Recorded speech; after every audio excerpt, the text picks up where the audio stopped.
Dasturlash tilini o'rganishga endi kech. Shu paytgacha ham qanaqa bo'lardi? Siz bitta dasturlash tilini olib, yaxshilab o'rganardingiz, keyin rezyumeni olib yuborardingiz.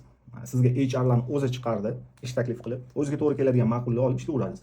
Agar ingliz tilini mukammal biladigan bo'lsangiz, undan ham yaxshi variantlar ochilardi sizga. O'zbekistonda turib bemalol chet el kompaniyalariga rezyume yuborardingiz. Ma'qul kelsangiz, bo'ldi, O'zbekistonda o'tirib udalyonni ishlayverdingiz. Hozirgi kunga kelib bayram tugadi. Bunga 3 ta sabab bor, men ko'rayotgan 3 ta sabab. Birinchisi bu butun dunyoda aytishniklarning soni ko'payib ketdi.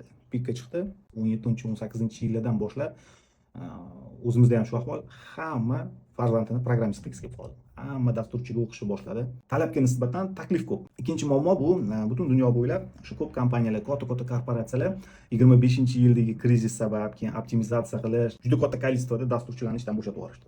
100 minglab dasturchilar umuman ishsiz qoldi. O'sha ishdan bo'shagan dasturchilar ularga ham ish kerak. Ular bilan konkurent qilish yangi chiqayotganlar uchun juda qiyin masala, chunki ularning katta backgroundi bor, juda ham katta kompetentniyasiga ega. Uchinchi sababi o'zingizlar ham bilgandirsizlar, bunga AI sabab, sun'iy intellekt.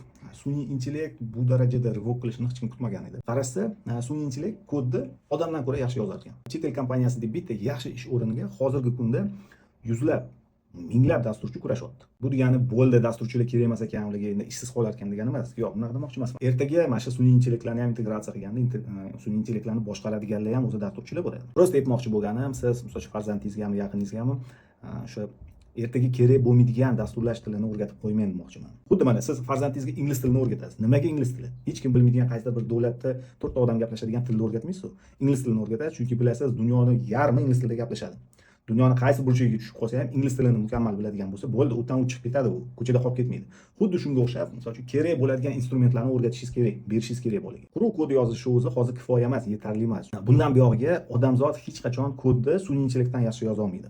Xuddi shaxmatda yuta olmaganidek. Keyingi videolarda buyog'iga o'sha dasturchilarga kerak bo'ladigan yo'nalishlar, instrumentlarni ko'rsatib, sanab o'taman. Foydali kontent uchun podpiska qilib qo'ying.